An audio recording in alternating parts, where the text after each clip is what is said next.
Mary Kay, what was your kind of big takeaway from what Kevin Stefanski talked about today? I think the overarching issue, the overarching thing here is the fact that he does not want these guys to feel like they've arrived anywhere.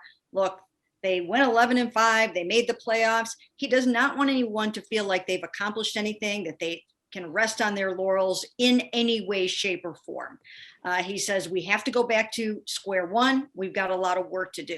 And I think that's very important. He's basically tasked everybody in the organization with professional development of some sort. Therefore, when he speaks about himself, even though he was named NFL Coach of the Year, he's not walking around, with the big T-shirt on that says that.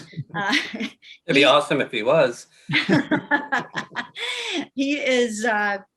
He's going to do something to get better, or a lot of things to get better in the offseason. And when I did a story about him as he headed into that NFL Coach of the Year award that he got last year, he went back and learned from Gary Kubiak, and he became a much better coach because of that.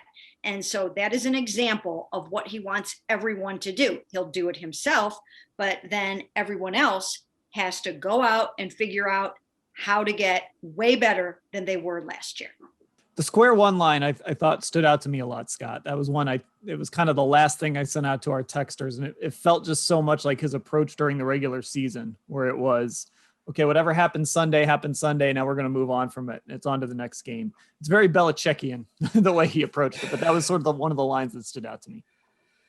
Yeah. And I think, the fact that he had his entire staff coming back this season, and the fact that they're so far ahead of where they were at this point last year. You mentioned how they're still trying to come up with names for things. What are we going to call this? What are we going to call that?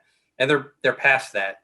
And I think Chris Kiffin interviewed for the Packers defensive coordinator job, but the staff is back, and that's huge when you're trying to build something and you're not shuffling someone in and trying to get them up to speed and get everybody back on the same page. You don't have a new not necessarily a coordinator, but even a position coach coming in and trying to get familiar with everybody. That's not something they're going through this offseason, which is big. And after going through last year, whatever this offseason throws at them, they're prepared. Whether it's, virtual meetings again, they've done that. Whether if they're on the field, great. That's a step forward. But this Browns just organization, top to bottom, just seems to be in a great place compared to where it was last year. And this is what life is like when you don't fire a head coach at the end of the season. You bring people back, and you're not trying to make changes. You're trying to improve on what you did already. And that's a good place to be.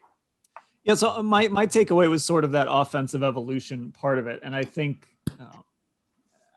I'm very curious to see what that looks like, because Scott, you're right. You're not going to go into a situation where you're revamping this offense and all of a sudden we're going to see 4 wide receiver sets all the time. And, they're going to run 11. It's going to be Sean McVay's offense where he runs 11 personnel 70% of the time, things like that.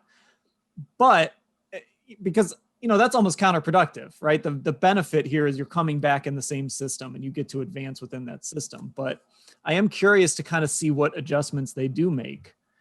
Do we see them based on matchups have a game? And I think we saw this a couple times last year where they do run 60% of the time in 11 personnel.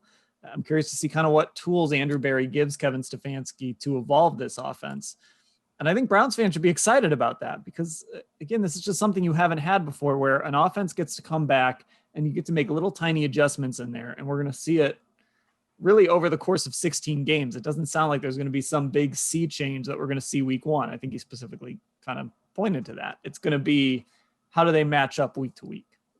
Well, here's the other thing I think that it's important to note. Kevin Stefanski last year really basically ran Gary Kubiak's offense, right? I mean, that's what it was. And that's what he was going to need to do in his first year as a head coach, his first year as a play caller, and full-time play caller here. He called them obviously in Minnesota the year before. But it was his first time pulling this whole entire offensive staff together. And there was no time to reinvent the wheel. And as you guys both mentioned, they're not going to reinvent the wheel again this coming year. But now Kevin Stefanski has his sea legs here in Cleveland. He knows his staff. He knows his players. And now even himself as a play caller, he can evolve. So what I think that they will do is they might not run as much 13 personnel as they did in the past. They might go by the personnel that they have.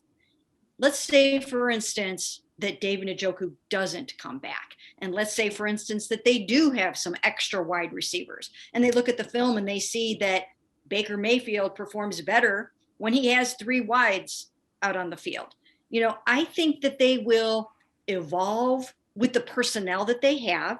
And I think that Kevin Stefanski, as he moves forward, will grow as an offensive coordinator slash as a play caller, because he really only had that one full season in Minnesota as a play caller under Gary Kubiak before he came here.